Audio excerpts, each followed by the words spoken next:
Ladies and gentlemen, it's the Salty Dog Podcast. Let's get salty!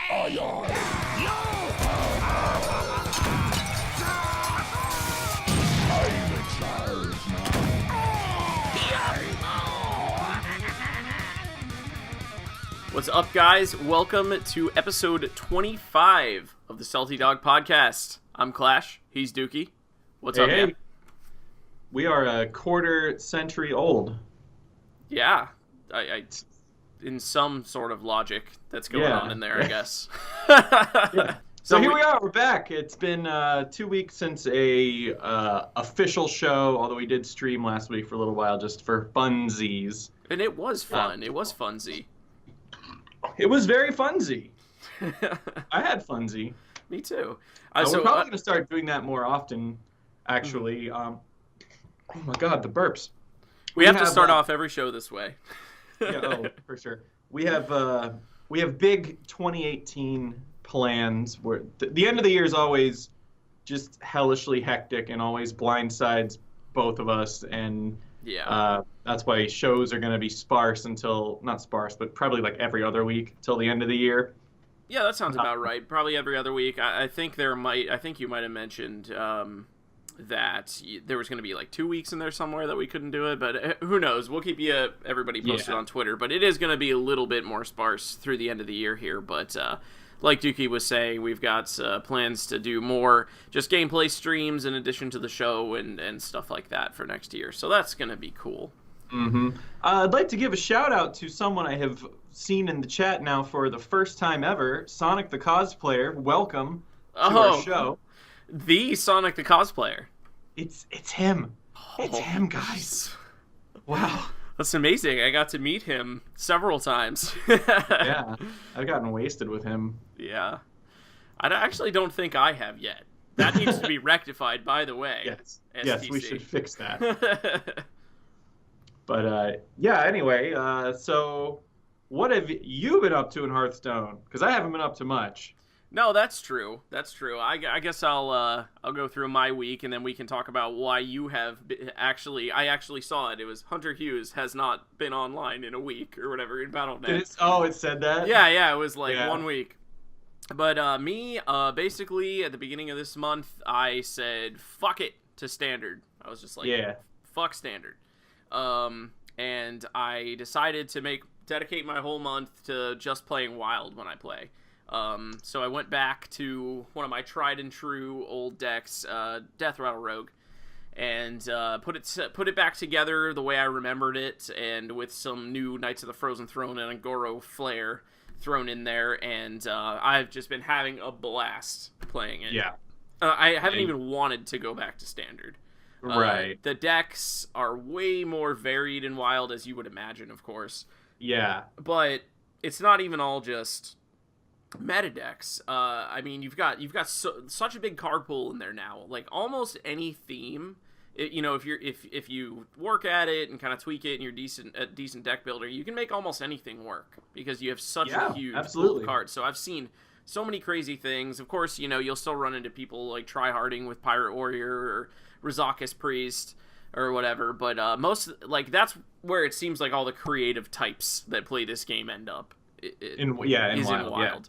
Yeah. And the homebrew that I'm bringing today, I mean, it's a deck that I've used a million times in the past, but isn't really viable in Standard now, but I was like, well, let me just try this in Wild, and it's been just destroying people. So, you can make a lot of stuff work. Yeah, and that's what's so much fun, and it's so funny to me, too, because I've noticed that a lot of people on my friends list in Hearthstone, which are a lot of you guys, a lot of our listeners, I've seen are also playing Wild. So it's like we all, everybody who just, really enjoys just playing the game, the way they want to play it, not just, being jammed into, the standard, meta deck box. Yeah. All just, decided to go Wild for this month.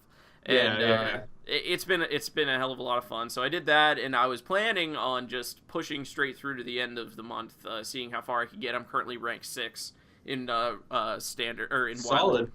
Yeah, it's been a bumpy ride. It's as you'll see, the deck the Deathrattle Rogue version I'm bringing is actually my fourth restructuring of the deck. So yeah, it gets a little bumpier as you go along, but still been having a blast. I was gonna see how far I could get, but now with the Halloween, the Hallows End or whatever they call it, event, I refuse to miss 1 second of playtime while I'm on Hearthstone that I'm not playing the arena, because I mean, it's so much fun. I've always wanted to see how the game would play out if you got to combine cards from two different classes. Which is, of course, the arena during this event. If anybody hasn't had a chance to play it yet, you get to choose your first hero, just like you would in a regular arena. But what's weird is it actually ends up being the less important of the two picks. So that is basically your portrait, and also the first class that you'll draft cards from. Your second pick is your hero power, and the second class that you'll draft cards from. So your second pick, I say that ends up being more important because that's the hero power that you get. Right, that kind of defines defines your play style. Yeah. Yeah, for sure. So if you could create a hybrid class of any two classes and make it a class in Hearthstone, what two classes would you combine? Me? Yeah. Oh, that's, I mean, with which one's hero power? That's pretty important. Like, I get to choose important. That also, or I don't know. Maybe you could choose that, or maybe it could be like a hybrid of the two, or.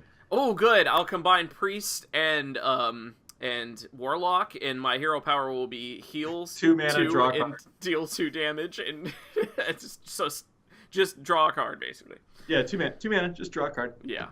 No, actually, it probably I've thought about this before.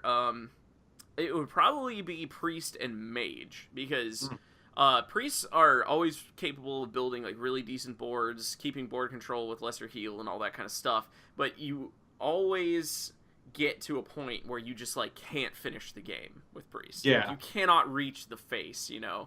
You just don't have the damage. So with mages, you know, direct burn, I think that would be a pretty sick combo. How about you? Well, definitely Paladin obviously would be one of them. Yeah.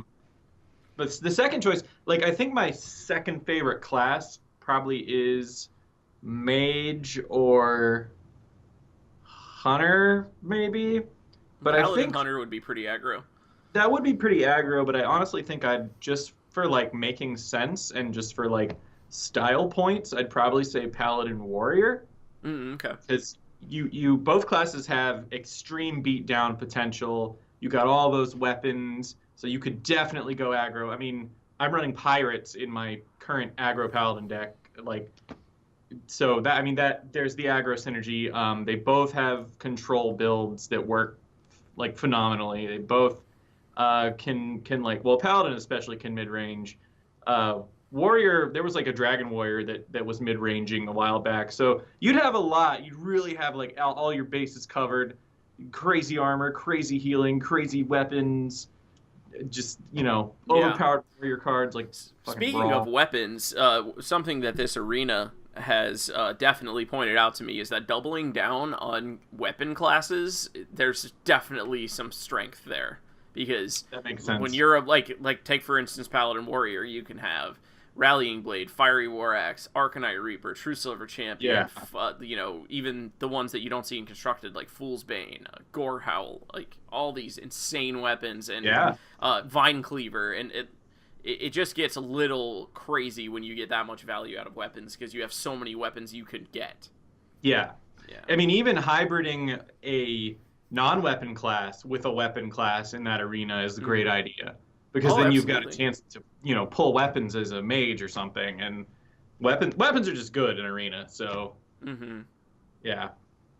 But yeah, it's. I only have gotten to do one arena run, and you and I co-opted it yesterday, and I got screwed royally and went 1-3 with a priest warlock. So that sucked. But no, I was there. Like, I can definitely say that the stuff that was happening to Dookie in those matches was unspeakable. It was insane. trying to remember some of it, but yeah, it was. Well, one of them you finally established a decent board, and like one of your minions was buffed, and the other one was just like, I think it might have been a bone mare situation where you'd bone mared something and like had a really good board, and then they got Shadow Reaper Anduin. Oh yeah, fantastic. Yeah, so that's one thing I wanted to bring up. What?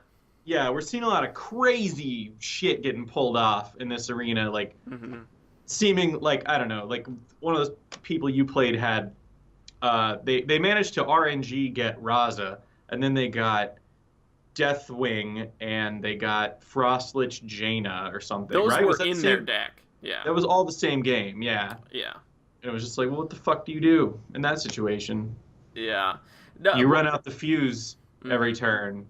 I'm not sure if they tweaked anything else about the arena for this event, but I have been seeing a few things I really didn't expect to see. Way more legendaries. Like, multiple decks I've seen with multiple legendaries. And, like, they were just in the deck. They weren't gotten through, you know, random effects or anything. Yeah. And I've been seeing way more duplicate cards than I expected to, because your pool is so much bigger. You're drafting from neutral and 2-class sets of cards. So, how do I play against a paladin that somehow drafted 3 Chillblade champions? Like, how does that happen? Yeah, it's weird. Like, I could see with the pool being from 2 classes, I could see more legendaries having the chance. It's like higher ceiling, lower floor for like you know, pulling rarer cards. But when it comes to duplicates, that just makes less sense when there's double the card pool. So, well, not double, but like a good like 20-30% more cards. So that's I mean, that's just, it always can happen, and that's just dumb luck, I guess. It just seemed very consistent to me. I'm like, a lot of duplicate cards, a lot of legendaries, and I don't know, but it's still been a blast. I mean, you can try, like, right now, the run I have going, I have a Druid Shaman, and I went for the whole token, you know, Savage Roar board buff thing. So that's been working out decently. Are you still in that run? Yeah. I've been on 2 losses for the last 3 games. I think I'm up to 6 wins now. So that deck is solid. Yeah, we were co-oping that one last night. And that deck can get it done. Yeah. I managed to pull a Living Mana, which helps a lot. So. Yes. Oh yeah. So tell us why you haven't been playing Hearthstone this week. Right. So I've been, for those of you that know Nate Wants to Battle, we work together on a lot of stuff, and he's a YouTube musician, for those that don't know, and he booked a tour around like the western part of the U.S. along with Amanda Lee and Mando Pony. And I was on as Nate's tour manager, or sort of co-tour manager, because there was already an experienced tour manager there teaching me the ropes. And so we got like an official tour bus, like, you know, TVs, AC, fridge, bathroom, like 12 bunks, like a back room where you could like count all your drug money and smoke cigars and shit. And it was one of those things where like if I had known this, how cool this would have been, I would have like had it on my bucket list. But then I got in there and I was like, all right, well, I can add this to my bucket list and cross it off right now, because this is dope. So we went around. Let's see if I can remember the route. It was Anaheim, California, Phoenix, Arizona, Salt Lake City, Utah, Denver, Colorado, Seattle, Washington, Portland, Oregon, and San Francisco, California, and then we came back down to LA. So that was, we went all over the West, and it was a lot of stress, but it was like rewarding stress. Like when you pulled off a show and everything went fine, it's like, yes, we did it. So that was really cool, and I got to meet a lot of cool people. A lot of you know, even though they were there for the tour, a lot of fans came up to me and were like, "Oh, you're Dookie Shed. Can I get your autograph?" And I was like, "Oh, shit, yeah, totally." So that was it was just a blast. I was saying I've never been so drunk yet so responsible at the same time. That's impressive. So that was very impressive. Yeah, that was the tour in a nutshell. But it yeah, seems it was like a cool experience. Yeah. Actually, the tour manager that was teaching me everything, it was so funny because I just turned 30 and I don't know, I don't feel 30. I feel like 30's old. I feel like I should have my shit together, and I don't. But like the other tour manager, he very much had his shit together. He's got like a house and like a wife and like, you know, his job as tour manager, and he knows what he's doing, he knows what he's talking about. Yeah. And you know, everyone would call him, they'd call him tour dad. Just because like he was like keeping us like, you know, on top of stuff and whatever. And we just got to talking one day, and he asked me how old I was, and I was like, oh, I'm 30. And I was like, how old are you? He's like, I'm 30. And I was like, wow, so that's what a 30-year-old looks like. Well, hey, I'm in your boat, unfortunately. Yeah, right. So we're just what a really cool thing was, one morning we were just waiting. I had woken up and we were waiting to arrive in our next city. And I had my phone open, and I opened Hearthstone because I was like, I need to catch up on quests, because I think it was the first day where I had cleared my quest log before the tour. Mm. And I think this was the first day that like I had 3 quests and I had to do one. And excuse me, he saw that, he was like, is that Hearthstone? I was like, yeah. And he's like, oh, do you play? And I was like, yeah. And he got on, and like we friended each other, and we grinded out the burps. Oh my God. We grinded out our quests together. And one morning we just like grinded them all down just so we wouldn't have to worry about it for a few more days. And that was pretty cool. And I was like, oh, I have a podcast, and I still need to like send him the link to that, but to this. But it was cool. Yeah, that Hearthstone podcast that we did. That Hearthstone podcast I do. What's it called? I can't even remember. It's called the Salty Dog Podcast. If you're a Hearthstone fan, you should check it out. It's you know, it's like watching a train wreck. Like, you don't want to stare, but you can't look away. That's fair. That's a fair assessment. Check that out. Hey, a shipwreck. Come on, stay on brand. Oh, it's like a shipwreck. Yeah. On brand. On brand.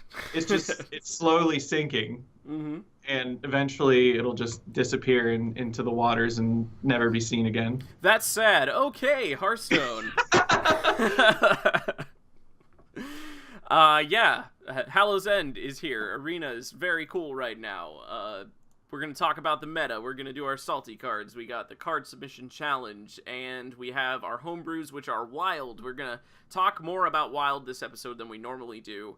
Have the Data Reaper report for the standard meta and the wild meta, so we can take a look at PRIESTSTONE.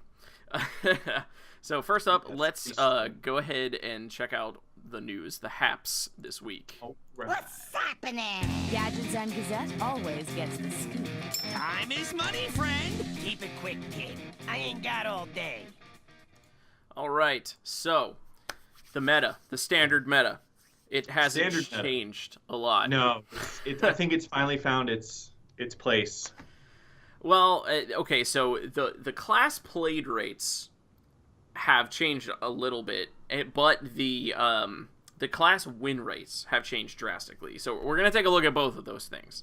So first up, we have the Data Reaper 66th report for Standard, which still shows, you know, Rizakis Priest, not even really a commanding lead anymore. Tempo Rogue has changed the most, at least since I have seen. Yeah, I'm seeing that deck the a lot. Rankings. Yes, and so Tempo Rogue is right there on the heels of Rizakis Priest, and I mean that just makes so much sense with what we've seen from Rogue every like midway meta for the last 2 years at least. It just pops up right in the middle and just like starts dominating. So Tempo Rogue doing what it does. Still a lot of people putting their faith in Rizakis Priest though. There's like a small portion that's playing the big priest there. You can see 2.75% there, but the big priest actually has a higher win rate now than Rizakis Priest, which is weird. It's interesting. There's like it must be a counter meta sort of scenario there. That's exactly what's happening. Is that Rizakis Priest is a extremely powerful deck. There's no two ways about it. But it was so oppressive and so overplayed that people do what they do and get fucking mad about it and start to counter it. Yes. And that is exactly what's happening. And that's why you also see Jade Druid back there, way back up higher than it has been since the nerfs. It's third at 15.4%, not even really that far behind Tempo Rogue, just 3%. We saw it totally drop off after the nerfs, but now it's back, mainly because how the new list actually matches up really well against Rizaka's Priest. I'm noticing a theme here, and that theme is big. Yes. So if a deck just can make these threats and just keep making them that just get out of hand, then I guess, no matter how many void bolts you throw, it's not going to make a difference. But it's still, so Rizaka's Priest has fallen below a 50% win rate on ladder, which is insane. It's actually listed, even though it looks like it'd be a tier 1 deck, it's actually listed on the Data Reaper report as a tier 3 deck based off of its win rate, which is nuts. So it's definitely in a weakened position, and the meta has completely changed just to counter Rizaka's Priest. Like, this meta was born by countering Rizaka's Priest. So probably within the next month, you're going to see Rizaka's Priest just fall way down, because everybody's playing a deck to beat it. The win rate's tanking, and people are eventually going to figure that out and switch. Yeah. It's nice that a meta can evolve in that sense, because Priest, that deck, even though you play that deck, how annoying and oppressive that deck is. Yeah, I actually caught myself saying, like, under my breath the other day, how, like, when you're playing a game and you're just like, God damn, you just, like, say stuff as you're playing. I was like, man, I fucking hate Priest. And, like, I realized what I said, and I was like, shit. Oh my God, what am I saying? But it's just, it's just crazy because, nobody wants to see a meta get this oppressed. Like, no matter if it's your favorite class or not. I love Priest, but Priest in this position, I don't like it. Just because it's my favorite class, I don't like the fact that it was completely destroying everything. Yeah, it's just not fun, right?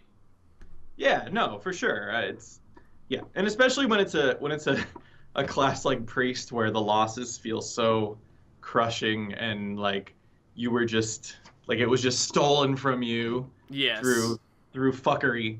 Oh, and they're still totally able to do that. These big decks, like Jades and stuff, like a timely Shadow Reaper Anduin can still totally wreck you. So yeah. What's that? I said without a doubt. Without a doubt, yeah. Another big change from earlier in this meta is that Token Shaman has fallen way, way down. Token Shaman used to be played a lot more. And it's mainly probably because of how good Rizaka's Priest is against Token Shaman. Every time I matched against a Token Shaman with Rizaka's Priest, I was like, finally I get to win. Like, it's basically just like, it's so well positioned. Not surprising. Like, I never understood why.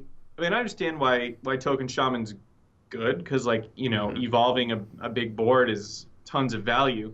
But I've always said that in Hearthstone, having something out doesn't mean anything. It's probably gonna die. And like I feel like that every time I play Token Shaman, I'm like, yeah, I'm gonna evolve this board and everything's gonna get crazy, but it's all just gonna get killed somehow, probably. Right. And so like I never understood why that deck got as far as it did, considering that at the end of the day, it's just like, if you can kill some minions, if you can wipe the board, you can fuck up their whole thing. So, right.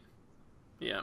I guess, it's so much with, like, Shadow Reaper Anduin, like if they evolve a big board and you throw that out, just see ya, forget it. Right. And so the thing that I really disliked, I've always disliked about Token Shaman, and I dislike about any deck that relies too much on RNG, was that it relies too much on RNG.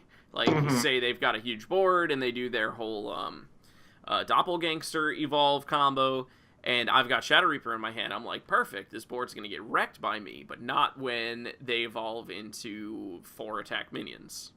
Yeah. And then all of a sudden I'm like, wow, okay, so that was a really nice evolve for you. Yeah. When your Primordial Drake evolved into Ysera, that was pretty good. Yeah. Yeah, that's a good one. Yeah. So, it's. I guess for once in my life, it's nice to see Priests getting knocked back down. I don't know. I like the deck conceptually, but then playing it is a whole different scenario, because you're basically playing with 3 cards and 27 cards to try to live and get to those cards. Yeah. And it doesn't feel good to be playing a deck like that. Right. Yeah, I totally agree with that. I mean, that's always been my problem with Highlander is I can never justify. My God, I can never justify. I totally agree, Morty. Morty, It fucking sucks when you play a deck like that. Highlander, Morty, is you just can't. You can't ever plan around what they have because there's just one of every card, and you know they could have anything, Morty. I know, Rick, I know. So yeah, it's just like it's so inconsistent that I'm like, well, I mean they probably don't have their Dragonfire Potion. There's a 1 in 20 chance they have their Dragonfire Potion, and then it's like, boop, Dragonfire Potion. And I'm like, well, how the fuck could I have planned? They only have 1. Yeah. So, but anyway, I think I've had this rant like 6 times already. Yeah. So. Well, get ready to have it again because it's nice to see a meta kind of curving out like this. It was way more skewed like a few weeks ago. Oh, back in the Druid days of the Druid, beginning of this meta, yeah. And then when Druid went away, it was like Priest. And is Paladin even on there? What is that, the yellow one? Yeah, Paladin's the yellow one. Languishing at the bottom there with Warrior. Is that Warrior? Yeah. That's so surprising. Wow. No, it's just crazy. I've been using, I still just ladder with my aggro Paladin, and I was stuck at 10 for a while, but I got up to 9 today in like, I don't know, half an hour, just with some good games and just... Yeah. Like when that deck goes off, you're fucked. Well, I don't think that anyone was really trying specifically the same kind of thing that you're doing with your Paladin deck. So, you know, you've probably found like a little niche in there where, you know, people usually only tend to play the decks that are considered meta decks. So, you know, if it was like a mid-range Paladin deck and it's just not doing well, people don't really usually often experiment that much with the class anymore. Yeah. So and then, you know, they see my deck and they think, oh, they see a Righteous Protector and they're like, oh, it must be mid-range. And then, you know, next turn, here comes the Keleseth and they're like, oh, what?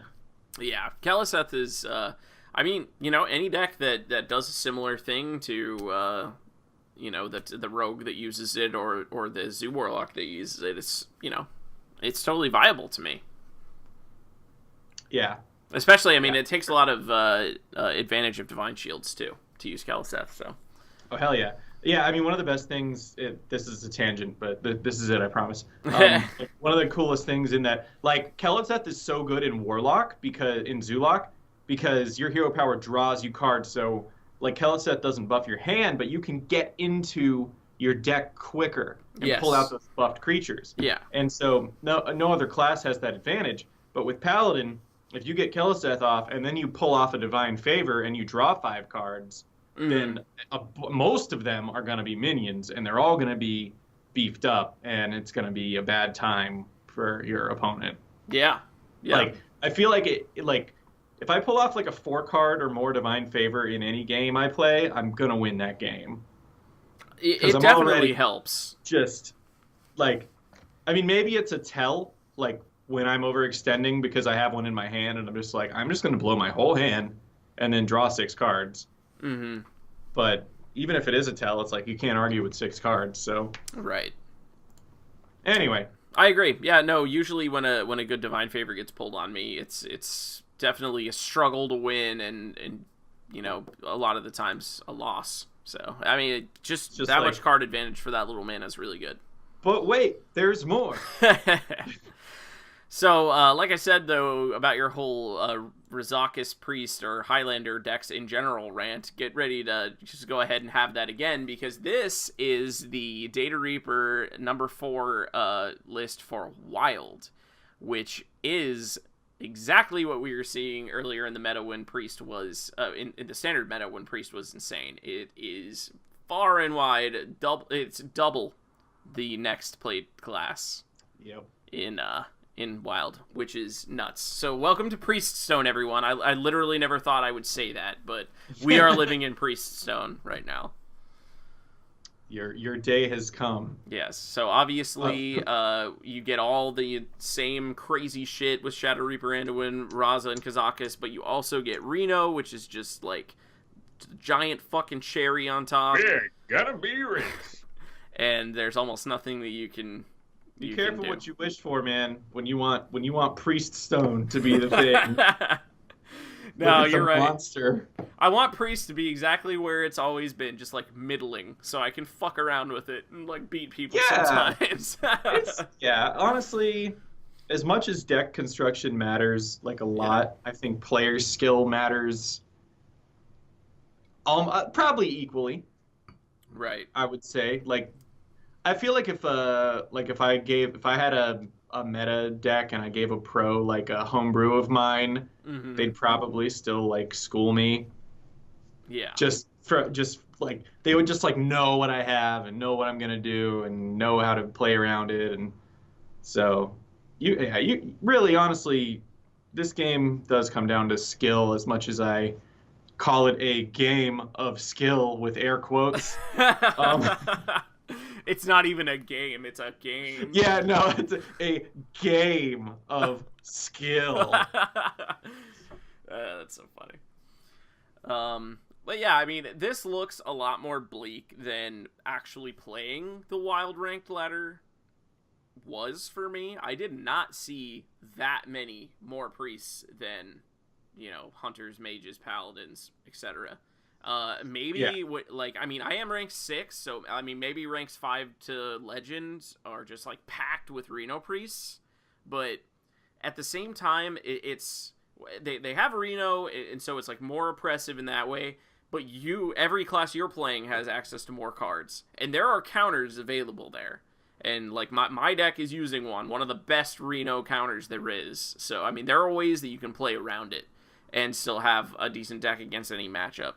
So, still definitely feel like the wild meta is okay, but I'd definitely like to see less favoritism towards one class. But that's probably just, I mean, people... okay, Shadow Reaper Anduin is an incredibly satisfying card to play. And the Highlander deck's so satisfying. I mean, just play a card, hero power. Play a card, hero power. Oh, yeah. Like, it's active and fun and... for the player. Like, I enjoy playing it so much. I've always messed around with refreshing hero powers and inspire effects and stuff like that when they first tried to do that sort of thing in the Grand Tournament. So it's just a fun deck to play. People are comfortable with it. They know it's good, and I think that's why you're seeing so many people playing it. But that doesn't necessarily mean it's the highest win rate or the only deck that you can play. Yeah. So. Oh, for sure not. Yeah. Just out of curiosity, do you know if the Wild Priest list runs any Inspire? Because once you've got that 0 mana hero power, it's like triggering forever. That is a good question. You should research that for me. Well, I just thought of it now, but no, I'll look it up. We're gonna check into this really quick because that is a good question. I'd like to find a list. I can't think off the top of my head of anything that would be super busted to Inspire over and over again like that. Well, I can actually. It's the Spawn of Shadows, which that's really what I want to see if is in there. Yeah. You remember what Spawn of Shadows does? Yeah, it's like 4 damage to each player. Yeah. So when you're dealing basically 6 damage for 0 mana, that's seems like it would be good. I mean, you're hurting yourself, but you're playing Reno, so. But you're playing Reno, and you're also dealing 2 extra to your opponent's face, so you are coming out. So unless you're like way behind, then it's ultimately 6 damage, 4 damage, 6 damage, 4 damage. So. Yeah, exactly. I'm gonna see if I can find this list. But yeah, that's probably the only thing I can think of. Yeah. As far as like good Inspire. I've only played a little bit of Wild just to try to get my homebrew to work, and it's a deck you guys have seen an iteration of before. And I had to start at rank Angry Chicken, but I did pretty well with it, and I feel good about it. So we'll show you guys, and it's the first deck I ever made in Hearthstone. At least it's named. It's the same. I've never deleted this deck. It's had the same name since day one. So if you guys remember what that is. But do you have an answer for us? Yes, it runs Spawn of Shadows. Does it really? Yep. Gnarly. Oh, so that's pretty wicked. That's something I'm probably gonna want to try because that's a deck I've tried to make. Yeah. You were doing that back in the TGT days. You were shadow priesting people. Yeah, I was trying to get extra hero powers back when you had jank cards like Garrison Commander. Yeah. I just gave you one extra one, and he was a 2/3 minion. Boy, that expansion was bad. Yeah. So anyway, Wild's been fun. Definitely still dominated by Reno decks in general. You'll still see Reno Warlocks. Not as many as Reno Priests, but they're there and they're still freaking bad. You start to run into all these old, like depending on how long you play the game, you start to run into all these old cards that you just forgotten about, like Mysterious Challenger and just like crazy shit that's not been standard for a while. And you're just like, oh no, now I remember how horrible this was. Yeah, no, like anytime I'm playing a Wild game and a Sludge Belcher comes down, I'm just like, ah! That's a good reaction. Yeah. Well, usually for decks that you play against. Oh, for sure. That's why you got to run that silence, dog. Yeah. So non-meta related news. Let's see what else is there going on in the game. The Golden Pack. The Golden Pack. The Golden Pack. The Golden Pack. So how do you? It's not till January or February that it's coming out. I don't remember how you get it. Do you remember off the top of your head? I think it's November to January is when you get it. Okay, well, basically, do you know how to get it? Do you remember how? Yeah, you just have to have Twitch Prime. Oh, sweet. All right. So you have to have Amazon Prime. Everyone watching live right now is one step of the way there by being on Twitch. We always end up, like, accidentally plugging Twitch Prime, like we're sponsored by them or something. Yeah, right? But it's like everything Blizzard does is like, hi, you better get Twitch Prime. And then we talk about it, and they're like, yeah, so if you have Twitch Prime... where's my bag of money with the $sign on it, Blizzard? So, the Golden Pack is exactly what it sounds like. It's one classic pack of cards and, no higher drop rate of legendaries or rares or anything, but every card in the pack will be gold. It's pretty cool. It is pretty cool, but, if I open a pack that's... just commons and a rare, I'm going to be fucking sad. It will be a lot of dust, no matter what. It'll still be a lot of dust, but so much more if even just, like, one epic. Like, so much more dust. Oh, yeah. Oh, man. It almost makes me want to disenchant all my bad classic legendaries to increase the chance of me getting a legendary. Well, does that increase the chance of you getting? No, it's just going to make you be able to get those legendaries again. Okay, well, fuck that. So, yeah, no, nothing actually tweaks the drop rate of legendaries. It's exciting. I don't know. Like, I might just let my Golden Pack sit there for a while and. Oh, how could you? I'm gonna be like. I feel like I can possibly wait. I feel like we would have the opposite reaction. Yeah, I know. Like, I'm wondering why we're having the opposite reaction now. It's some like deep psychological thing. Yeah, I don't know. Well, because, there's the whole thing where if you open 40 packs without a 39 packs without a legendary... The 40th pack will have a legendary. So, like, maybe I'll get it, and then I'll just sit on it and wait till my next legendary, and then I'll start counting. Right. And I won't open it, ever, until I go 39 packs. So in, like, 5 years, I will open it. Your 39th pack. That'll be guaranteed a legendary. You could do that. You could. You do that. But the thing is that you're never guaranteed to actually go the full pity timer. Like, in your life. Not. Like, even, like, you're 86 years old and you still haven't done it. Like, yeah. I mean, I'm sure at some point I would break down, Yeah. Wow, what's crazy? We have as many people watching our stream right now as... We have one less than Mr. Brett Ultimus himself. Oh. Who's currently streaming The Fractured Butthole. The Fractured Butthole? The South Park game, The Fractured But Whole. Oh no, I have not. I have not heard of this or had the pleasure of playing it. It's called. Oh wait, we're tied with Brett now. Wow. Anyway, moving on. Priorities. So, what? There was something else. There was something else in the news. Oh yes, here it is. Professional streamer. Okay, here we go. There are potentially some more hints of what the next expansion might be. Yes. So, the only hint that we had for a long time was like a little icon associated with the future teaser graphic art of stuff coming out for this year, of expansions coming out. That was like a little symbol that was like a sack of gold. Yes. That's all we had for a long time.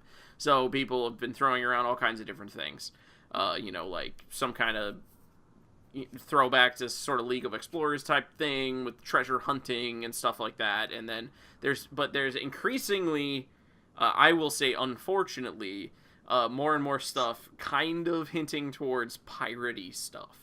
Yeah. So like, gold, treasure hunting, treasure maps. What was the team names of the? Yes, I'm getting to the team names. Okay. So there is, first we have to explain what the event even is. They're calling it the Hearthstone Inn with 2 N's, lol, Invitational, where they have created 4 teams of pro players and streamers, and named them very, very obviously after sets, after expansions. So you've got the Jungle Giants, which is literally the name of the quest, the Druid quest in Ungoro. You've got Grime Street Grifters, which is obviously Mean Streets of Gadgetzan. You've got the Grimy Goons, and they're on Grime Street and the whole thing. And then you've got the Chillblade Crusaders, which is Death Knight faction from Knights of the Frozen Throne. You got the Chillblade Champion. And the 4th team is the Big Time Buccaneers, which is a freaking pirate. Seems very telling. And it doesn't necessarily go with any specific expansion at this point. So, one thing that has made a lot of sense to me and has actually crossed my mind before is a set that is based off of a zone in World of Warcraft called Booty Bay. Yeah. Because the guards there, so they're all goblins, and it's like a trade hub. It was one of the few places, at least back in the day, where the auction house was shared between Horde and Alliance because it was a neutral city. Yeah, neutral auction house. So you've got some focus on gold, and shady dealings, and the guards there were called the Booty Bay Buccaneers. Bruisers. Right? Bruisers. You're right. But still, Buccaneers, pirates. It's like it's on the water. Oh yeah, there were a shit ton of pirates surrounding Booty Bay, and they were the Bloodsail Buccaneers, the Bloodsail Pirates. Right. Were all around Booty Bay, and there were like quests to go kill them and everything. So. And it was also like a ship hub. The ships took you to all different places around the game. Ships. So yeah. That makes a lot of sense to me. I mean, it could definitely be reading too much into something, that's unrelated.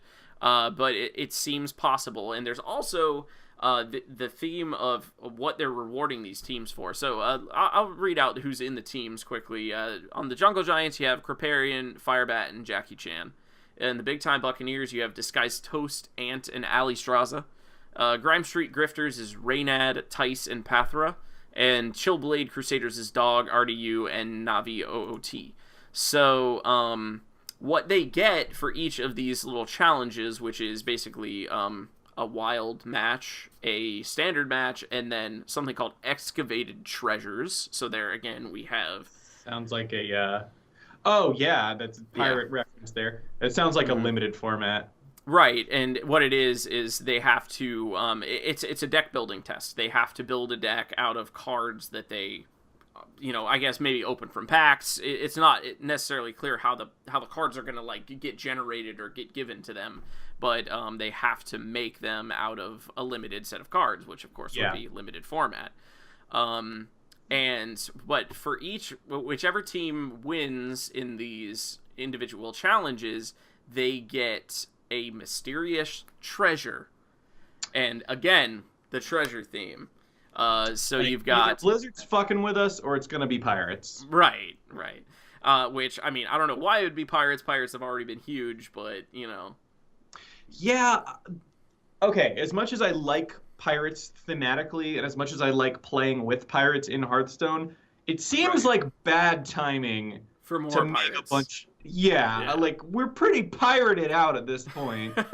So, yeah, that I don't understand. I mean, I'll be excited for a pirate patch expansion, not patch. A pirate patches. Yeah, for a pirate expansion. I won't not be excited for that, but shit's gonna get weird. Right, but it is interesting that they don't patches in every deck. Yeah, patches in every deck as if it wasn't already.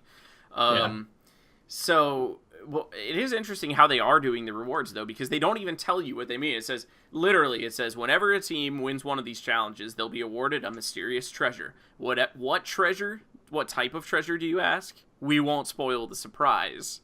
So, they're literally not even going to say at all what the prizes are. So, very interesting. Yeah, the art of the treasure that they have next to, you know, this little blurb here about the mysterious treasures is actually a mimic, which is interesting to me. It's you know, it's a treasure chest with eyes and teeth and a tongue and everything, which, you know, anyone who's played any sort of fantasy game knows what a mimic is. And so that actually kind of doesn't go along with the pirate theme. Like mimics and pirates, like, I don't know, it's kind of weird, but yeah.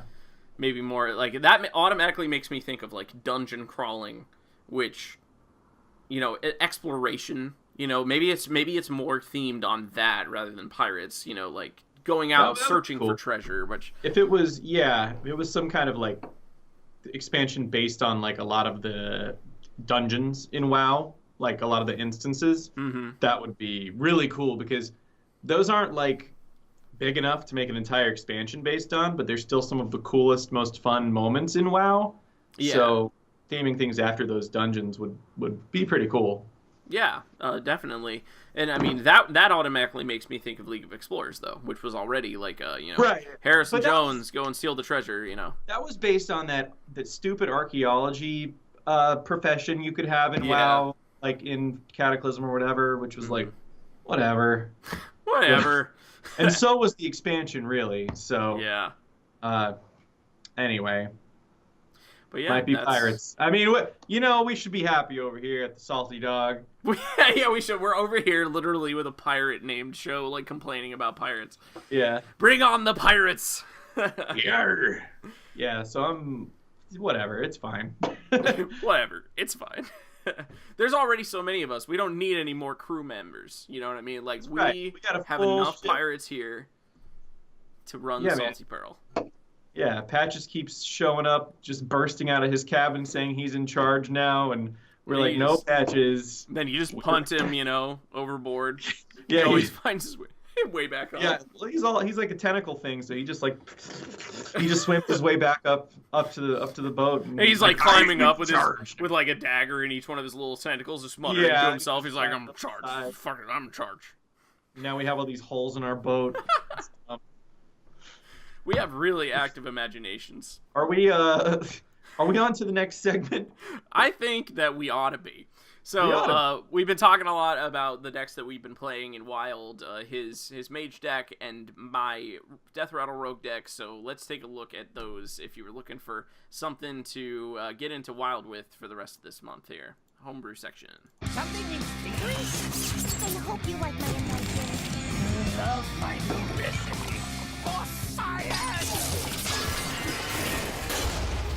All right, up first, as always, we have yours. Oh, snap. Well, so this is Boom. You guys have seen Boom before. The story behind Boom, briefly, is that it was the first Hearthstone deck I ever made, and I named it Boom. And I haven't deleted Boom since day one. But for the first time ever, Boom is a Wild deck. Ooh, fancy. So, man, as soon as I pulled a Golden Antonidas one day, I was like, I'm going to make Antonidas decks as much as I can. Do you remember what you said when we were out at Brewer's Tasting Room that one night? When you pulled him? I was like, dude, I pulled a golden Antonidas, and you were like, Antonidas will kill the people. Yes, I remember that. It's like, yeah. So just real quick, I want to run through the deck, but it should be apparent what the theme is. You got Babbling Book, Mana Worm, Mirror Image, Frostbolt, Primordial Glyph, Sorcerer's Apprentice, Arcane Intellect, Flame Waker, one Forgotten Torch, Fireball, Ghostly Conjurer, Azure Drake, one Burgly Bully, Emperor Tharson, Archmage Antonidas, Flame Strike, and Arcane Golem. The goal of this deck, obviously, shit tons of spells. Get those Arcane Golems out. Just overpower your opponent. Discount your hand with Tharson. Get Antonidas out. Make 6 fireballs in one turn. You've also got a decent amount of the classic Mage tempo package in there, like Mana Worm, Babbling Book, Frostbolt, Sorcerer's Apprentice, Flame Waker. That's probably about where the Fireball. That's probably about where the tempo package ends. But it's got tons of cheap spells, tons of ways to get more spells. Like the Burgly Bully gives you tons of coins. The Ghostly Conjurer gives you free mirror images, which is a cheap spell. Babbling Book obviously gives you a spell. Primordial Glyph, cheap spell. Did I already say that? But it's just, lots of stuff to trigger off of spells like Flame Waker and Mana Worm.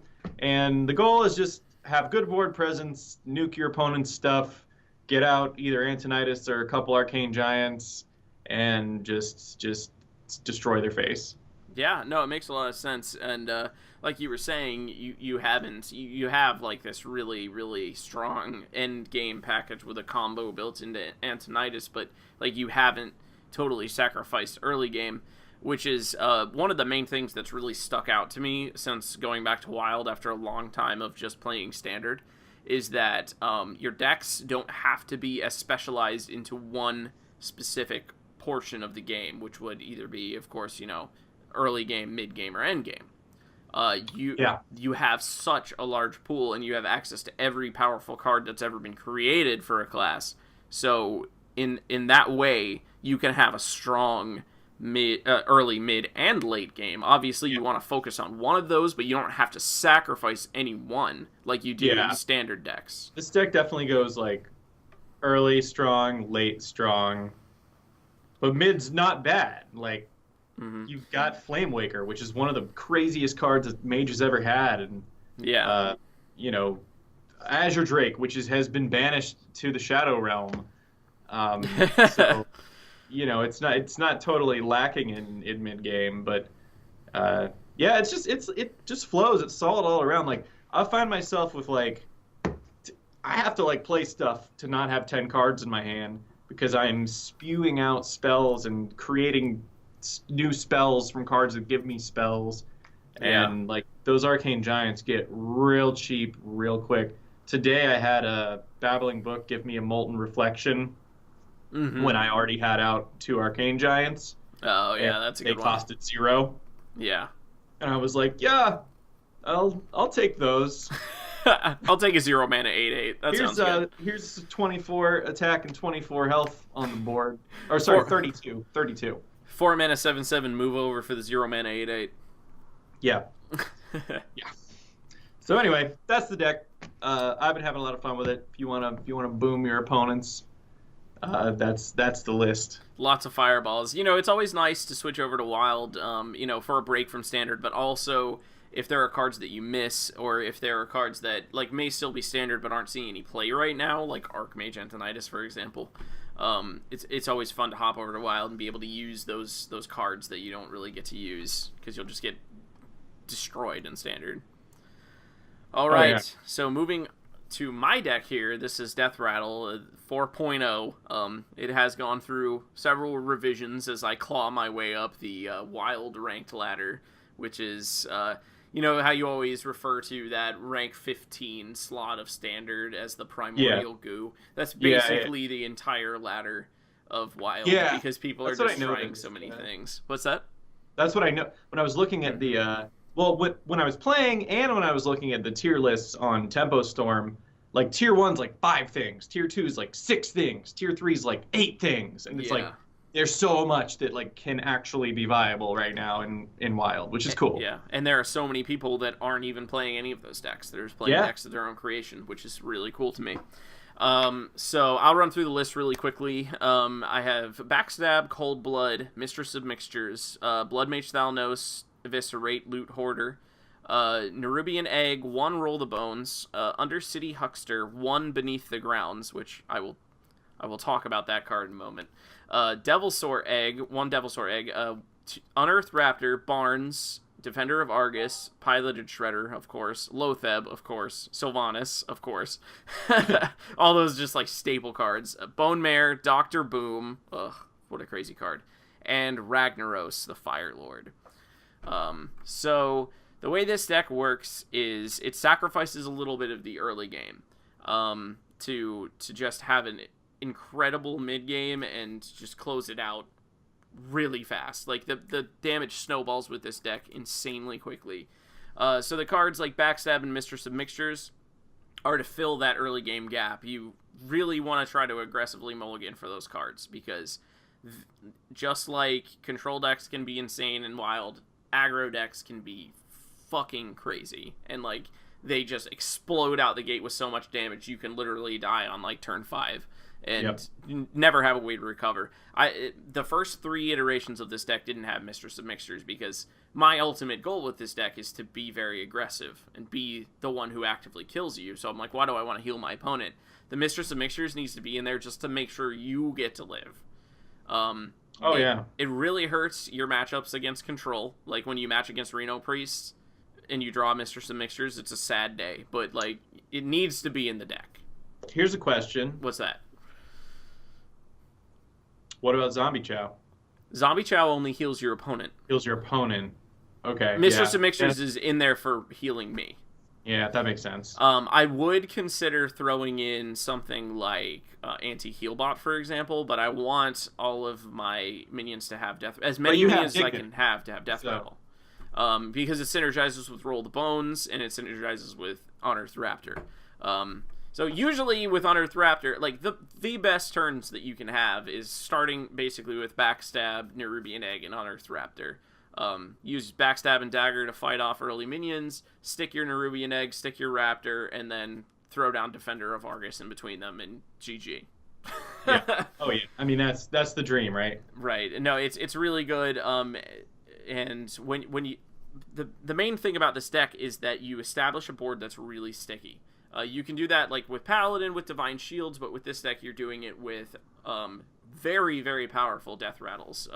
Nerubian Egg is one of the best Deathrattle minions that's ever been printed in this game. And usually control decks that rely on board wipes to live and regain control of the board, if they board wipe you, your board gets actually stronger, which is nuts. Yeah. Like, everything death rattles into a bigger minion. That's exactly why Devilsaur Egg's in there. Just in case you miss on drawing your Nerubian Eggs, you've got one more chance at getting a really powerful death rattle for your Raptor. But your Raptors can also copy, say, your Mistress of Mixtures if you're against a really aggressive deck and get even more heal, which is cool. Yeah. And then you've just got a nice package at the end for a lot of value, stealing a minion with Sylvanas, blocking that board wipe or heal turn with Lotheb, or just 8 damage to the face with Rag. So I have to ask, the comment section's going crazy asking where N'Zoth is. Okay, the N'Zoth question. Do you want to resurrect a bunch of 0 attack minions? Nah, fam. So you don't... Basically, I want my opponent to be dead before turn 10. It ever happens. Like, I don't want to have 10 mana crystals with this deck. Usually at that point, I'm losing.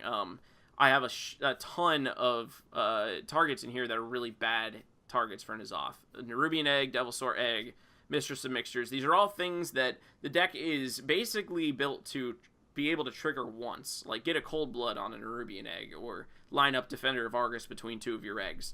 Unearthed Raptor doesn't even get hit by N'Zoth. The only decent target in here for N'Zoth is honestly Sylvanas. Sylvanas, yeah. But basically, it's just not a deck that's trying to win that way, right? Like, this deck list would look totally different if I wanted to use N'Zoth. I'd have a bunch of... I'd have the card you were just talking about hating, Sledge Belcher. Yes. All kinds of stuff like that. Soft function best with a small pool of very powerful death rattles, like we saw in N'Zoth Paladin back in the day with fucking Tyrion, Sylvanas, and I don't know. That was it, wasn't it? Was there like one more? No, it was just Tyrion and Sylvanas. Yeah, and N'Zoth was in the deck literally just to resurrect those two cards. Yeah.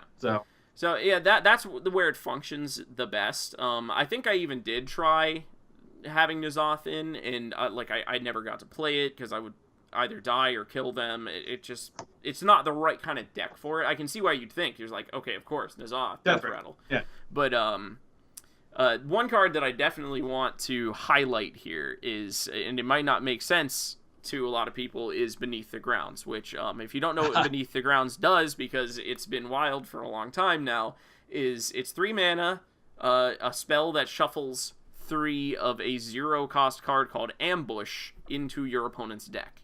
And what that does is when your opponent draws an ambush, it instantly triggers, giving you, the player who played Beneath the Grounds, a 4/4 Nerubian, and then allowing the player to draw again. So basically, it's like shuffling like Burrowed Mine, if anybody remembers that from Iron Juggernaut. It's like a negative effect into your opponent's deck. Well, right. Normally, the card it's just a bad card. I mean, it's literally pay 3 mana, usually probably do nothing, because you have no idea, you have no control over when they're drawn. It's just not a good card. But what it is what I call it is the Reno off switch. What you end up doing is you shuffle 3 copies of a card into your opponent's deck. Every Highlander card in their deck is deactivated. Yep. Because there are 3 copies of a card. So what you do with this deck is you set up lethal damage, and you Beneath the Grounds, and you shut off Reno, and then you kill them. Yep. Which is... It works rather consistently. I only have 1 copy because, like I said, it's a bad card, so you don't want to get stuck there with 2 of them, because then you're hating your life and you don't even have the damage to put together to kill them. But there's plenty of cycle in here. You've got Roll the Bones, Loot Hoarder. You can copy the Loot Hoarders in the Thalanos with Unearthed Raptor, so you can usually get to it pretty reliably before they can set up Reno or like Raza or something. Yeah. I've been having a ton of fun with it. It feels so dirty to play it. It's just like, it's very aggressive. You're just jamming face, and you got those slick tricks like shutting off the Reno. It's pretty fun. Yeah, it makes a ton of sense. The deck is, it's solid. It's very cool concept. Thanks, man. It looks like it does work. It do work. It's gotten me to rank 6. I'd like to see how far it'd take me, but like I said, I just gotta play that arena. Definitely. Because who knows when that's going to come back. Such a cool concept. Oops. I don't want to do that. Okay. So up next we have our salty card. Did you have one? Yeah, I threw one in. Oh, you do have one. I threw one in at the end. So we're going to do our salty card segment and talk about which cards are making us really pissed off this week. You gotta be kidding me!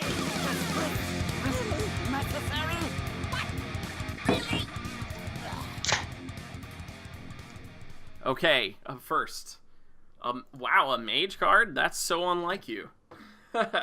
Yeah, right? It's not a priest card. Mm-hmm. This is something that I'm surprised took this long to hit my salty levels. Mm-hmm. But Counterspell, I think, is probably the most offensive secret, aside from Ice Block. Because that's not even a secret to me. That's just like, you can't die, but Counterspell I feel like is the hardest secret to test, and usually when you test Counterspell or just fucking roll the dice and say, well, I kind of have to play this spell here, and then you do, and it's a huge spell that, matters a lot, and it's going to swing the whole board state, and it gets countered, it's just like, well, I guess that's it. Guess that's the game. I mean, I could see, depending on the deck that you're playing, why you would say Counterspell is like more offensive than Mirror Entity. But honestly, those are on the exact same level in my mind, because it's basically you have the minion or spell to test it that you don't mind if it gets copied or canceled, or you don't. And if you're on the end. But listen, Mirror Entity is more like Mana Bind, because they just get one. Right. But Counterspell is like, it'd be like if Vaporize said when you play a minion, it gets destroyed. But instead, you play one, they get one. You still get yours. Yeah. So you still get your Battle Cry or whatever.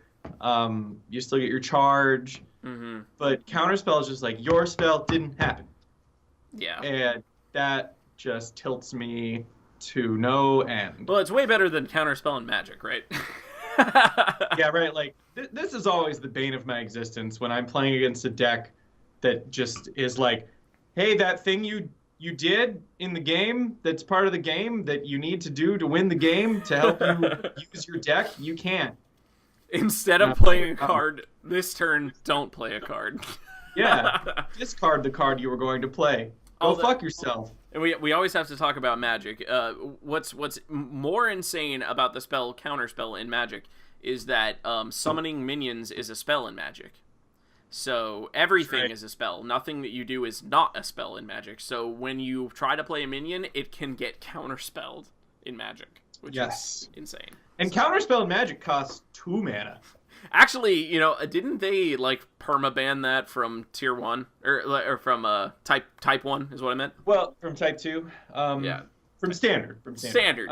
They stopped printing it in Standard sets, and they started printing Cancel, which was 3 mana. Yeah.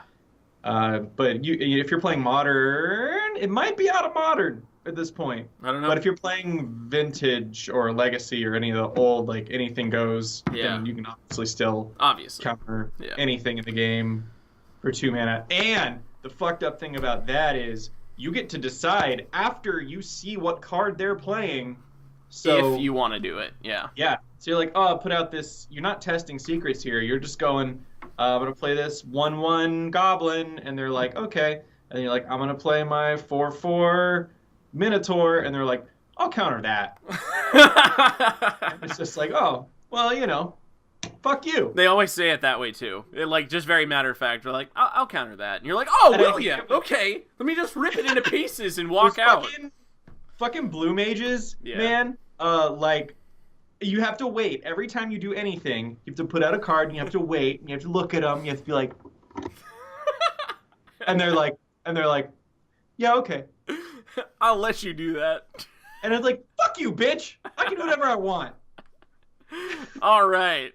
So anyway... For my salty card, I decided to do a Wild-only card since we've been talking about Wild. I've been playing a lot of Wild, and this guy can go suck the biggest D of all time. Mysterious Challenger, welcome back to the hate list. I have missed you not. Oh my god, this card is so insane. 6 mana, 6/6, so perfectly well statted. Nice minion there. Battle Cry. Put one of each secret from your deck into the battlefield. So 6 mana, 6/6, Battle Cry. Play 5 cards from your deck immediately. Draw 5 cards. Play them all for free. God. This, like, basically, I've run into less Mysterious Challenger Paladins than I thought I would on the ranked ladder. Again, I don't know if there's more of them after rank 5, but when it happens, my blood just, like, boils when I see this card come down. Even as a Paladin main, like, yeah, fuck this card. Like, there's nothing fair going on here. Like, what am I going to do? Run Eater of Secrets just in case I match against a Mysterious Challenger Paladin? Like, maybe, if it's that rampant. I haven't seen much of it yet, but if it gets rampant, I would consider it, because what do you do after this card comes down? Like, what do you actually do? It's one of those things where you're like, right. I know that doing this is going to make all hell break loose, but I literally have no other option other than to sit here and let this 6/6 rail me in the face. And you have to think about, like, it takes a while to think about what you're going to do, and then you finally figure out your plan, and, like, then the fuse starts going, and then you start attacking, and, like, all the fucking secrets start popping, and the turn is over before you can even finish doing what you're doing. Like, I've had my wick burn just trying to take my turn after this thing comes out, because you activate 5 goddamn secrets in one turn. Yeah. This fucking card. Yeah. It's not okay. I just have to assume that, like, anyone who's playing this is just a trash person. Throw me in the trash. No, I mean I'm sure it's fun. Like, I'll just pay 6 mana and then just win the game. No, I mean you can get around it, but man, is it hard? Man, this card just tilts me.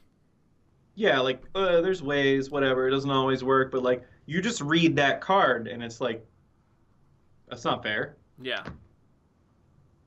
It's just not fair. It's just not. No, and it feels very unfair. If you've never had the displeasure of having to face Mysterious Challenger, you are lucky. Who am I? None of your business. Yeah, I know. And he's so arrogant too when you play him. It's like, oh, okay. None of your business. Suck my dick. All right. So that about does it for everything but our card submission challenge. So that was you who gave us the challenge last week. So why don't you refresh us? Okay. So the card creation challenge was design a card based around a non-Blizzard video game character. So we got a lot of cool ones. Actually, a lot of obscure ones that I don't even know what they're from. So prepare yourself for the ultimate test. That was very articulate of me. Okay. Thanks.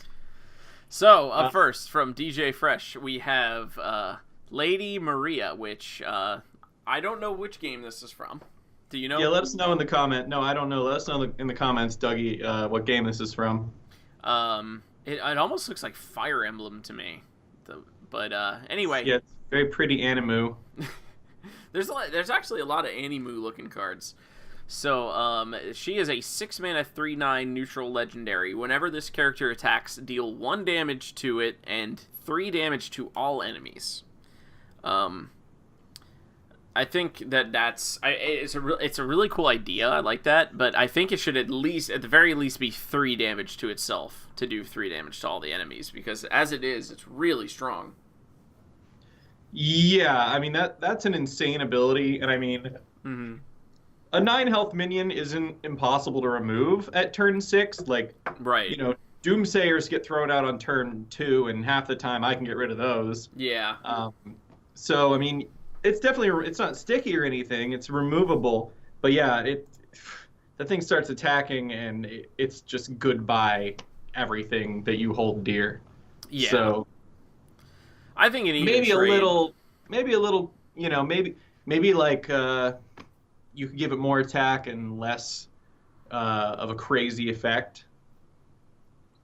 I think but I think from what his comment said, it really captures the essence of the character to like self-harm for damage or whatever. So yeah, I think to me it makes a lot of sense that it just deals 3 to itself, and then can have that effect, because. You know, a lot of the times when you're investing, especially in like a big legendary, and it doesn't do anything immediately, it's not even that good. Yeah. But I mean, I think this effect is good enough to just have the chance to even get it to go off, because that's pretty insane. Sure. But yeah, and I mean, if it dealt 3 damage to itself, then during your opponent's turn, if they could manage to do 6 to it, provided that your opponent has no way to heal it, as soon as they attack, it dies and it deals its damage, and then that's it. Exactly, and say that, you know, the worst case scenario for your opponent happens and Lady Maria comes down, you don't have any spell support to try to remove it, and you're a very minion, think Zoolock type deck, and you're just resigned to never having a board as long as this minion's down. At least it only gets 3 attacks before it kills itself. Yeah. It's definitely a pretty sweet concept. Yeah, I like it. It's very cool. Ultra. What are those cards that attack like adjacent minions? It's like that on crack. Yeah, like Magnetor Alpha and remember Foe Reaper? Foe Reaper 9000? Yeah, good old that Foe was Reaper. A pretty crazy one. All right, thanks DJ. Up next from Rents, and we have Ornn, Fire Below the Mountain. This guy's pretty cool. Yeah, I really like this one. 7 mana, 5/9, taunt, and battle cry. Discover a weapon. Give it +2/+2. Discovering a weapon isn't something we've seen up to this point, which I think is really cool. +2/+2 might be a little crazy. Like, just imagine, like, getting freaking Doomhammer, like Arcanite Reaper off of that thing. 7/4 Arcanite Reaper, yeah. Yeah, and which your Discover pool, you would only this is a neutral minion, but you would only be able to use it in weapon classes because you're discovering the weapon. So it has to be available to your class to begin with.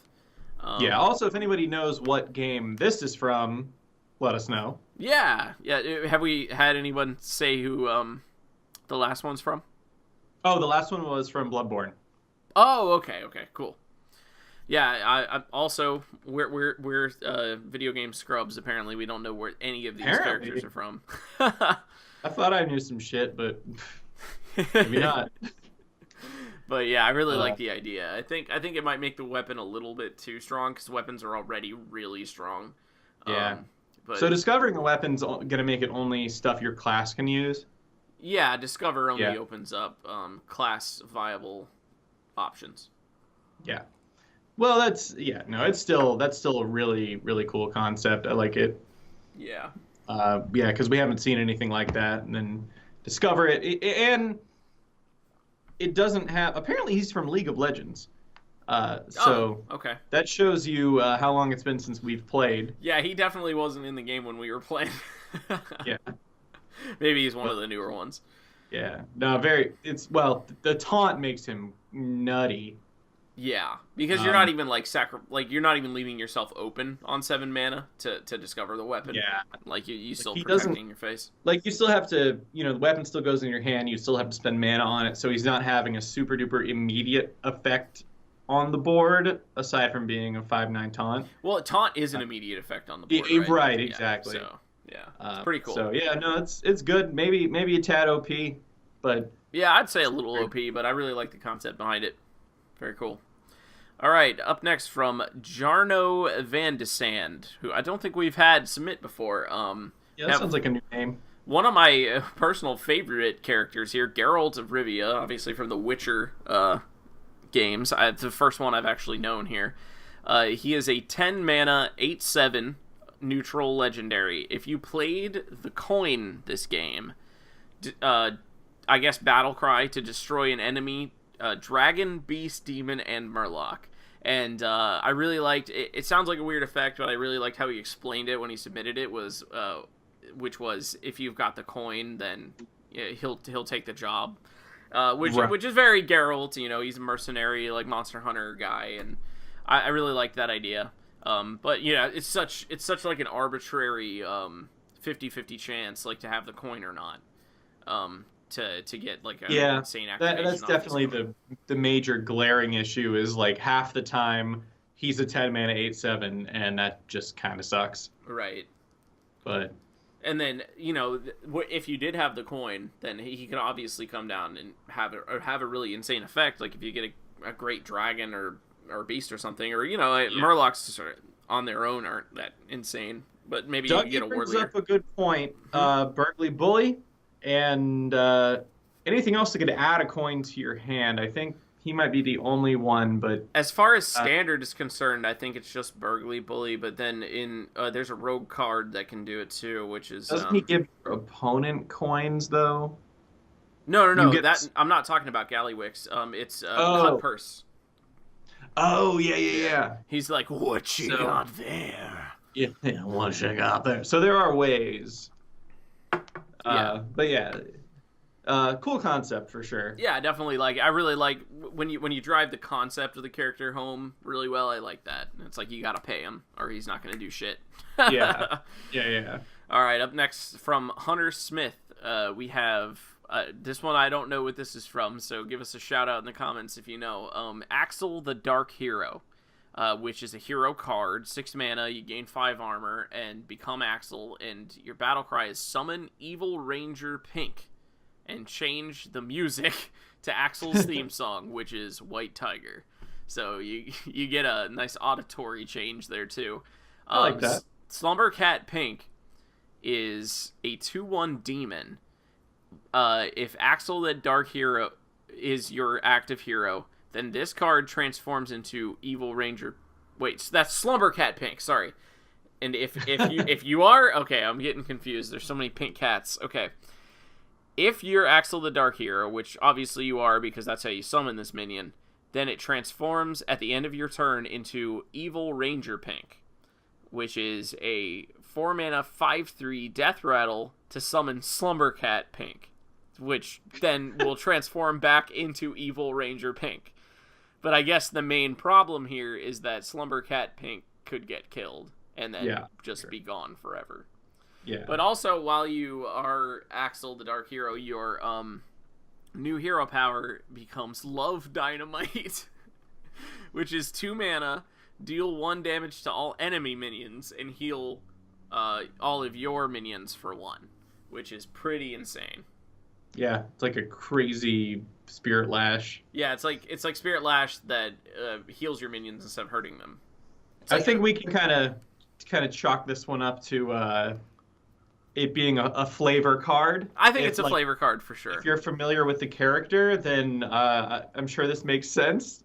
But otherwise, it's very confusing. Well, I mean, obviously, like, this little, like, cat girl here becomes some insane demon when she's not asleep. I'm getting that. From it. But other than that, yeah, I'm not sure. But it was a cool idea. Yeah, it's cool they made a hero, which was, pretty cool. Yeah, I, like, instantly just forgot that hero cards are now a thing. Yeah. Like, right after it happened. Because I really don't think they're ever going to make any more, but it would be cool if they did. He's from a game called Disgaea, which I have heard of, but I really don't know anything about. So. Seems like a RPG type thing. All right. Seems like some weeb shit. Weeb shit. All right, so this is obviously from Undertale here. You got Papyrus for 4 mana, neutral legendary. Can't attack. Heals all your minions by 2 health. And he death rattles to summon Sans.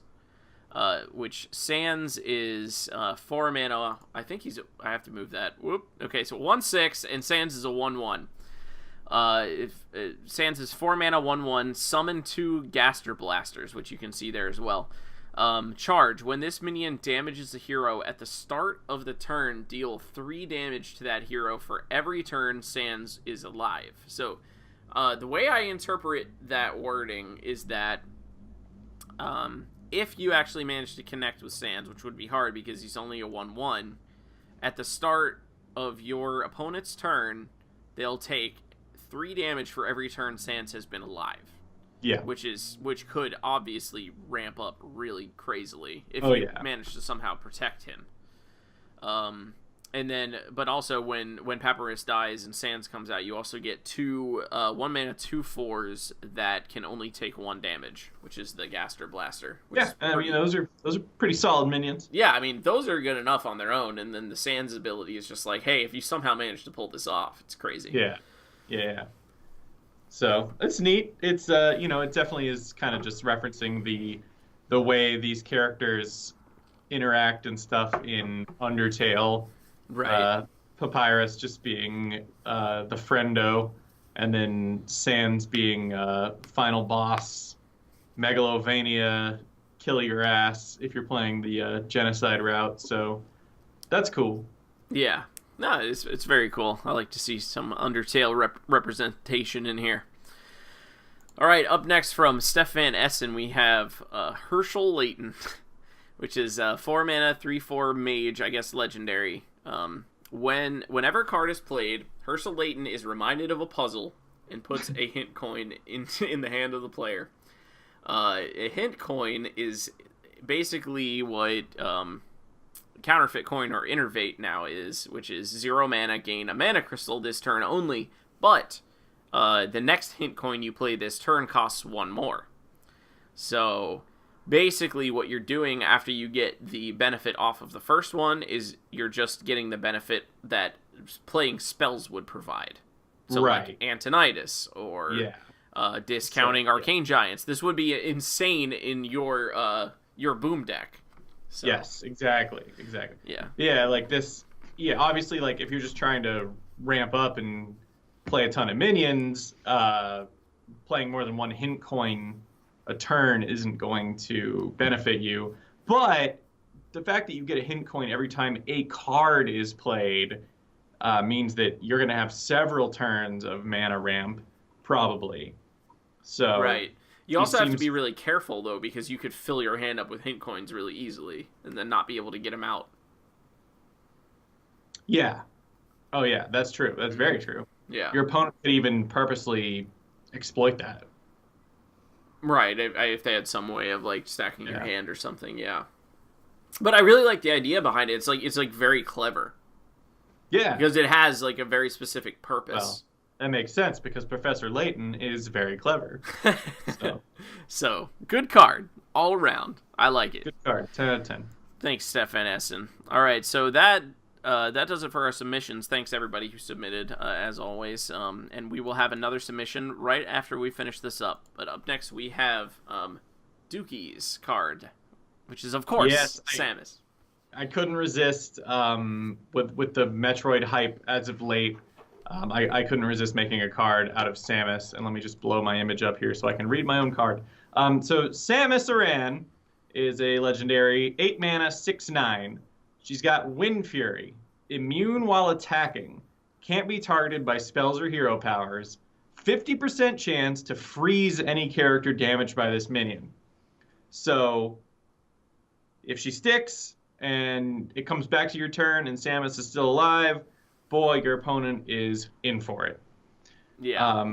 And she can only be removed by onboard minions or AoE, I guess.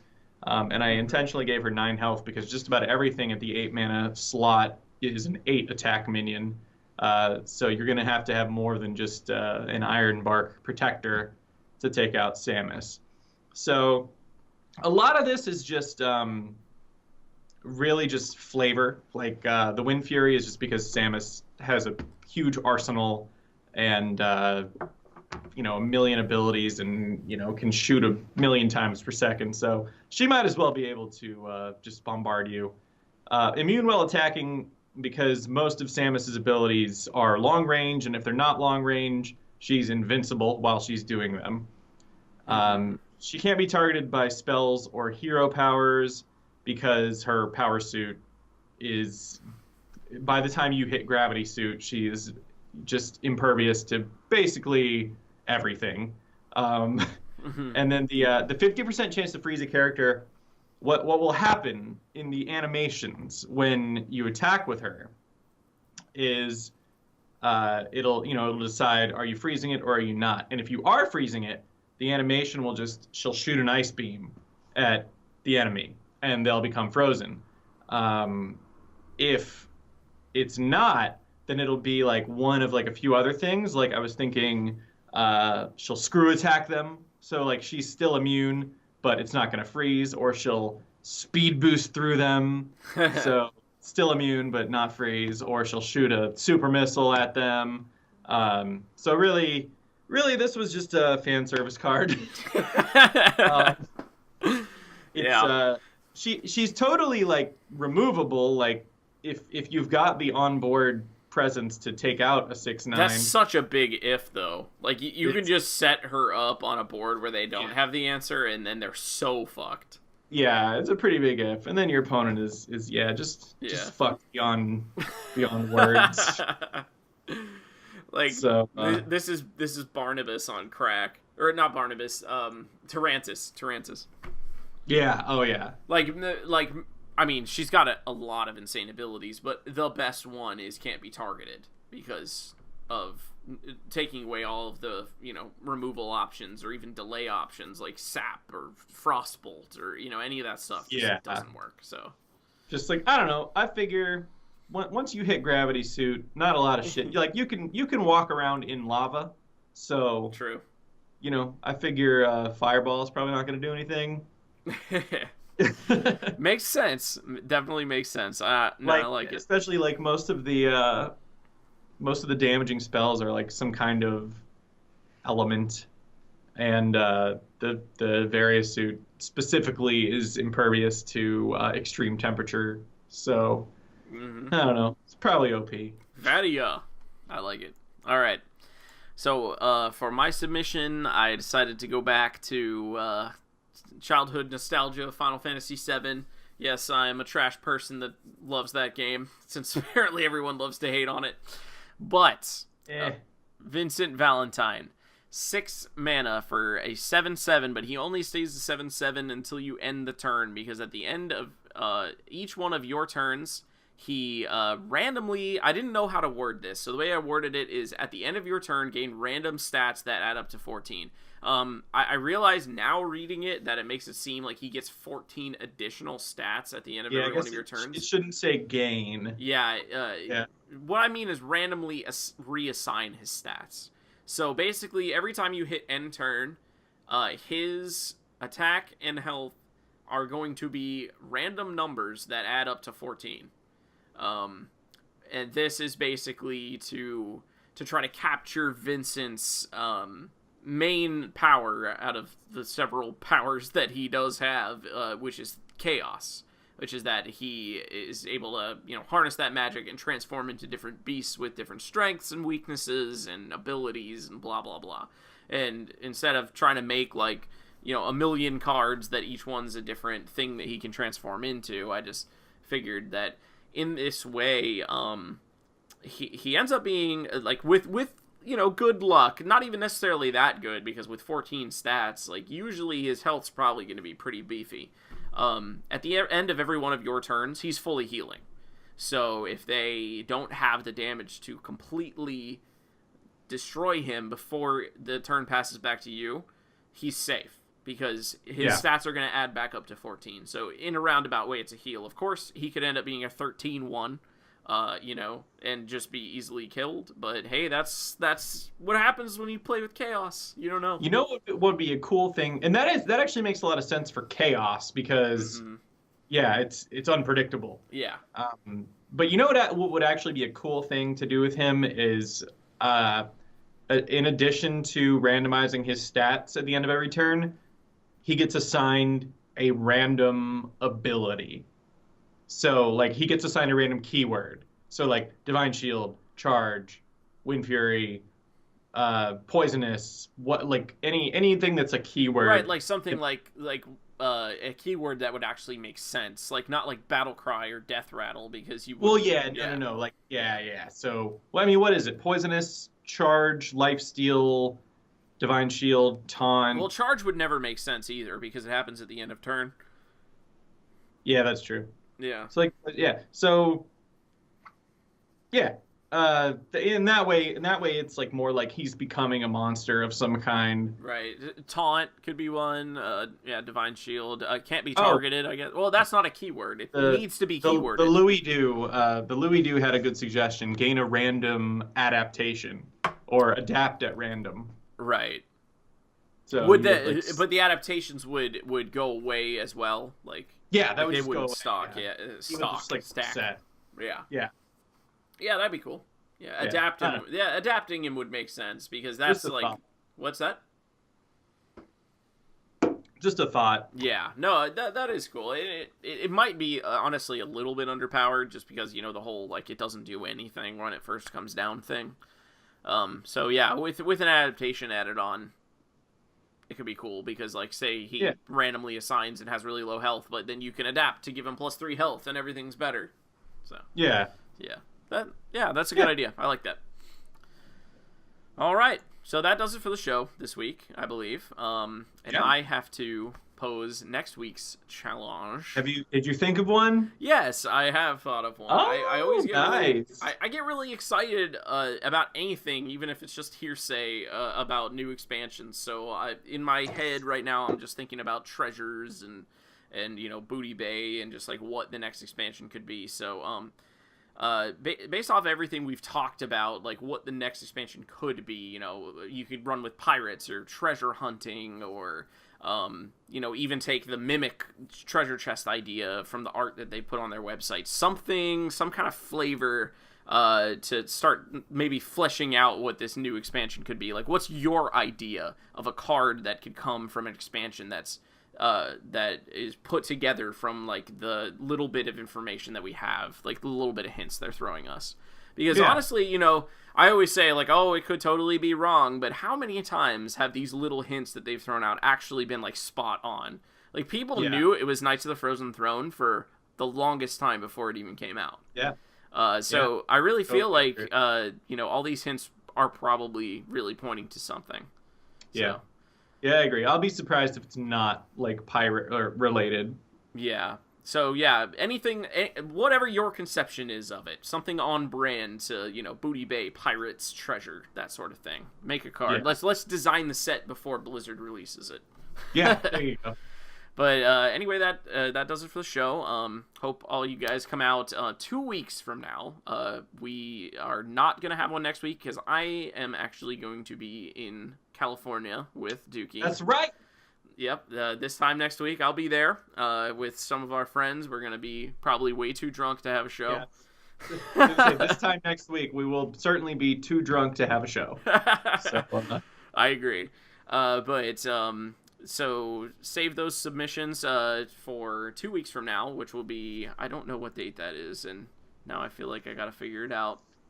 See who can figure it out first. The 9th. Okay, you got it. Yeah, November 9th. So you can send those submissions to us at our Twitters, which is at Salty Dog Podcast, or to me at Klashe, KLASHE_HS, or to Dookie at Dookie Shed. Yep. That about does it, though. You have any closing thoughts here for us? Yeah, just, you know, if you enjoyed the show, give us a good rating or thumbs up or whatever on whatever platform you're on. And if you didn't enjoy the show, fuck yourself. Okay. that's our PR guy here. Just kidding. Opinions are valid, you know. But he'll probably kill you, though. That's what I've heard. I'll probably fucking kill you. All right, but also just one more thing for people who we have chosen to highlight their cards for the card submission challenge. We always we do a little stream after the show for a little while, and if any of you are hanging out with us and want to play us, we will totally oblige, play you in Standard, Wild, whatever you guys want to do. All right, but for now, till next 2 weeks from now, stay salty. Stay salty.